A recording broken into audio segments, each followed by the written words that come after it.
네, 오늘부터는 사사기서를 다루게 되었습니다. 사사기서에 대한 여러분들의 인상은 어떠십니까? 호감도가 어떠신지 여쭤본다면요, 어떠십니까? 호감도가 높습니까? 낮으십니까? 대개 이 사사기서에 대한 호감도는 높지 않습니다. 낮습니다. 왜 그렇습니까? 왜냐하면 이 사사기서에는 안 좋은 얘기가 많이 나오고 부정적인 이야기가 많이 나오고 도덕적으로 타락한 이야기가 많이 나오기 때문에 그렇다고 이해가 됩니다. 1절을 보면은 이 시기는 여호수아가 죽은 후입니다. 바로 앞장에 여호수아서 24장 말미를 보면은 여호수아는 110세로 죽습니다. 여리고성을 정복한 이후에 가나안 정복을 한 지 약 15년 정도가 지난 시점입니다. 모세를 계승한 자는 여호수아였는데요, 여호수아를 계승한 자, 그 지도자를 정하지 않았었습니다. 이미 제비뽑기를 통해서 각 지파가 이 가나안 땅을 다 분배한 상태였습니다마는 그렇다고 해서 정복 전쟁이 완성된 것은 아니었습니다. 실제로 정복을 실행을 해서 그것을 차지해야 할 과제가 남아 있었습니다. 여호수아 사후에 이스라엘 사람들이 오늘 말씀 1절을 보니까 하나님께 여쭙습니다. 12지파가 있었지 않았습니까? 그 중에서 어떤 지파가 먼저 선봉에 나서서 이 정복 전쟁에 임할 것인지를 물었습니다. 자, 그러자 하나님의 응답이 내렸는데요, 하나님의 응답은 유다 지파가 먼저 올라가라, 이런 응답이 내려졌습니다. 오늘 말씀 2절을 보니까 유다가 올라갈지니라, 보라 내가 이 땅을 그의 손에 넘겨 주었노라, 이렇게 말씀하셨습니다. 얼마나 귀한 약속의 말씀입니까? 미지의 전쟁을 나서는 그 마음은 이제 승리할지 패배할지 알지 못하는 가운데 내가 이 땅을 그의 손에 넘겨 주었노라, 이 약속의 말씀을 받았으니 얼마나 용기가 마음속에서 용기가 이렇게 솟아나겠습니까? 유다 지파는 이 응답하심에 대해서 즉시 순종해서 전쟁에 나섰습니다. 그리고 이제 시므온 지파에게 도움을 청했습니다. 요즘에는 자료가 잘 준비되어 있어서 만일 이스라엘 가나안 땅 12지파 분배 이런 키워드로 검색을 한다면 지도가 쭉 나올 것입니다. 그러면 무엇을 발견하게 되냐면 사해바다 옆쪽에 유다 지파의 땅이 분배된 것이 나오고요, 유다 지파의 땅덩어리 안에 시므온 지파가 이렇게 동그랗게 포함되어 있는 것을 보실 수가 있을 것입니다. 민수기서 보면은 이제 민수기 첫 부분과 민수기 마지막 부분에 보면은 인구 계수를 하는 것이 나옵니다. 민수, 백성들의 숫자를 세웠다는 의미가 거기에 들어있지 않습니까? 그런데 출애굽 여정을 시작할 찰나에 백성들의 숫자를 세고 그 다음에 40년이 지나서 가나안 땅에 들어가기 직전에 백성들의 숫자를 세니까 인구 조사가 2번 있습니다. 그때 이 시므온 지파를 한번 눈여겨보십시오. 4만여 명의 인구가 2만 명으로 줄어들었습니다. 유다 지파는 7만여 명의 인구가 그대로 유지가 되고 조금 몇천 명 더 있는 것을 확인할 수가 있습니다. 그 이유는 이제 시므온 지파는 바알볼, 모압의 신을 섬기는 일에 그들이 이제 합류하게 돼서 바알볼 사건이 일어나지 않습니까? 그때 수만 명이 이제 죽지 않습니까? 하나님의 심판을 받아서. 그래서 이제 인구가 많이 줄어들었고요, 유다 지파는 그렇지 않았습니다. 유다와 시므온은 지금 연합군을 결성했습니다. 시므온 지파에게 도움을 청했기 때문에 연합군이 결성되었습니다.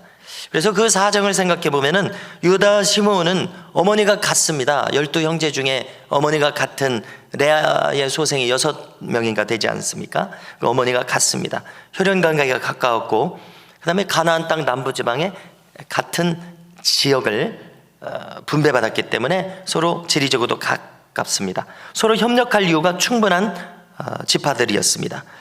이처럼 이 연합한 것은 유익이 큰 것을 알 수가 있습니다. 전도서 4장 12절을 보니까 한 사람이면 패하겠거니와 두 사람이면 능히 당하나니 삼겹줄은 쉽게 끊어지지 아니하느니라, 이렇게 말씀한 것처럼 협력하고 동역하는 것은 우리에게 큰 힘을 줍니다. 세상에서도 시너지 효과가 난다고 하지 않습니까? 그래서 우리가 함께 신앙생활을 하면서 함께 동역할 수 있는 동역자들과 더불어서 신앙생활하는 것은 큰 힘을 줍니다. 특별히 우리가 함께 협력하면서 함께 옆에 있는 분을 실망시키지 않기 위해서 옆에 있는 분들이 다 이렇게 보고 있기 때문에 우리가 열심을 내기도 합니다. 이렇게 우리가 함께 신앙생활한다는 것은 큰 원동력을 주고 있습니다. 연합과 동역의 힘입니다. 이들이 이제 연합해서 물리친 원주민 족속들의 이름이 있는데요, 가나안 족속과 브리스 족속이었습니다. 그들의 왕은 아도니 베색이라고 기록되어 있습니다. 그를 어떻게 제압했는지를 오늘 말씀에 기록되어 있는데요, 그의 엄지손가락과 엄지발가락을 잘랐습니다. 네. 자, 이 엄지손가락을 자르면 무기를 잘 쥘 수 없어서 싸우기가 어렵게 되겠죠. 엄지발가락을 자르면은 기동력이 떨어져서 전쟁에 나설 수도 없고 도망갈 수도 없을 것입니다. 그를 무력화시키는 일이었습니다. 아도니 베색이 이 일을 당해서 스스로 이야기합니다. 자기가 이 70명의 군왕들에게 했던 그대로 자기가 그대로 받았다, 이렇게 이야기합니다. 자, 우리는 이 지점에서 가나안 정복이 어떤 의미를 가지는가 알고 있어야 되는데요, 가나안의 이 타락한 민족들에 대한 심판인 것을 알아야 됩니다. 창세기 15장 16절에서 하나님께서는 아브라함에게 가나안 땅을 후손들에게 주실 것을 언약하시면서 이렇게 기록되어 있습니다. 내 자손은 4대 만에 이 땅으로 돌아오리니 이는 아모리 족속의 죄악이 아직 관영치 아니함이니라 기록되어 있습니다. 여러분, 무슨 뜻입니까? 아모리 족속의 죄악이 관영한 거로 그들을 심판하기 위해서 하나님의 백성들이 이 땅에 들어오도록 하시겠다는 그런 의미입니다. 자, 우리는 인류 전체를 심판한 것을 성경에서 여러 번 봅니다. 그 첫 번째 심판은 노아의 홍수 심판이었습니다. 두 번째 심판은 소돔과 고모라에 대한 심판이었습니다. 세 번째 광범위한 심판은 이 이스라엘 백성들이 가나안 땅을 점령하는 심판이었습니다.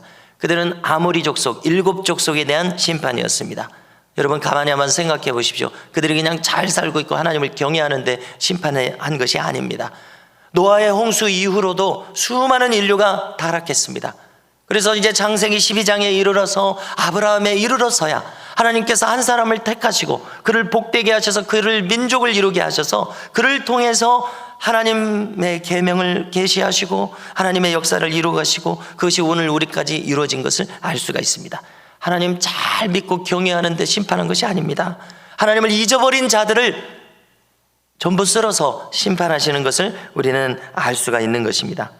아도니 베색은 자신이 심판받은 것을 깨달았습니다. 오늘 자기가 실토하듯이요.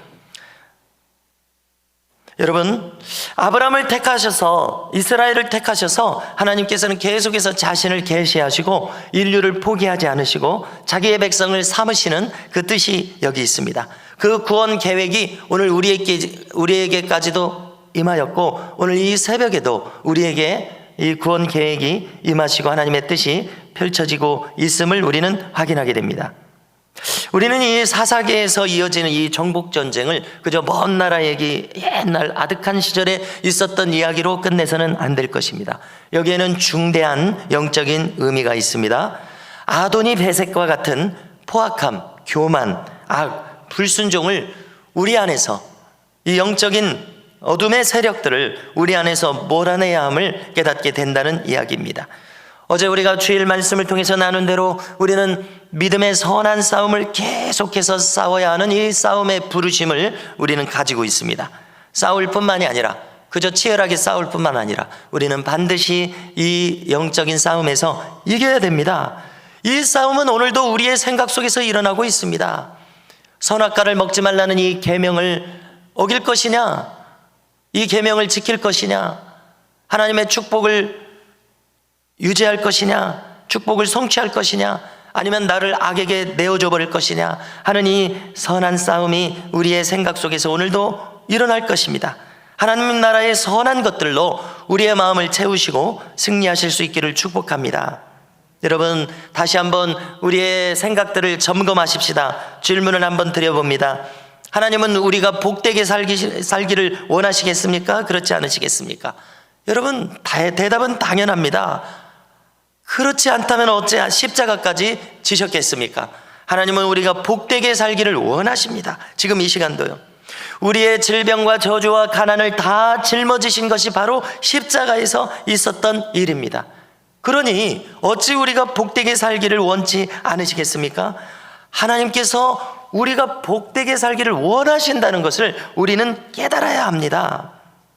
하나님께서는 거지 나사로처럼 우리가 초라하게 살기를 원하시는 것이 아니라 영육 간의 거부의 길을 걸어가기를 원하심을 우리는 알아야 됩니다. 여러분, 적어도 아기 예수님께서 메시아이신 것을 알아봤던 분들이 있었습니다. 그들은 예루살렘 성전 앞에서 늘 머물러 있었던 시몬 할아버지, 안나 할머니였습니다. 그들을 생각해 보십시오. 그들은 영적인 거부들이었습니다. 비록 그들이 물질적으로 거부였는지는 알 수 없습니다만 아무도 알아보지 못한 이 아기 예수를, 메시아를 알아본 이분들, 그들이 얼마나 영적인 거부입니까? 우리는 이처럼 되도록 부름을 받았다는 것을 알아야 합니다. 자, 반드시 우리가 잊지 말아야 할 것이 있습니다. 하나님께서는 오늘도 우리가 지혜롭게 살기를, 복되게 살기를, 선하게 살기를, 열매 맺으며 살기를, 받은 자가 더 많이 받는 원리에 의해서 영광에서 영광에 이르고 믿음에서 믿음에 이르고 은혜 위에 은혜가 더하여지고 거울을 보는 것처럼 희미한 것이 아니라 얼굴과 얼굴을 맛보는 것처럼 뚜렷하게 깨닫고 힘있게 승리하며 신앙생활하기를 원하심을 결코 잊지 마시기를 바랍니다. 오늘도 이 자리에서 청년들 여러분들의 모습들이 보입니다. 얼마나 복된가 하는 생각을 새벽기도 시작하면서 가졌었습니다. 이 청년의 시기에 이 시간을 하나님께 드릴 수 있다는 것, 얼마나 이것이 복된 자리인가 하는 생각을 가집니다. 일평생 이 마음이 변치 않고 하나님 앞에 머물러 있기를 주님의 이름으로 축복합니다. 하나님은 내가 낫기를 원하실까? 당연합니다. 내가 낫기를 원하십니다. 하나님은 내가 복받기를 원하실까? 하나님도 원하실까? 나도 원하는데 어떤 경우에는 스스로 위축되어 있는 마음에 복은 무슨 복, 이런 생각을 가질 수도 있습니다. 그러나 하나님은 내가 복받기를 원하십니다. 내가 복받기를 원하는 만큼 하나님도 원하십니다. 나의 자손들이 잘 되기를 원하실까? 당연합니다. 하나님도 원하십니다. 하나님께서는 내가 좀 더 신앙적인 사람이 되기를, 좀 더 헌신하는 자가 되기를 원하실 것인가?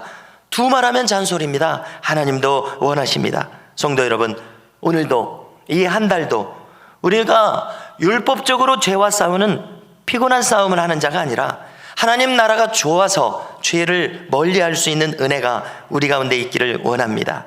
여러분, 우리는 좋아서 하나님 나라의 일을 하는 자가 되어야지 벌받기를 두려워서, 복받지 못할까 두려워서, 내가 복받는 그릇의 조건에 부합하지 못할까 두려워서 이렇게 부정적인 차원이 아니라 하나님 나라가 좋아서 행하는 자들이 될 수 있기를 주님의 이름으로 축복합니다.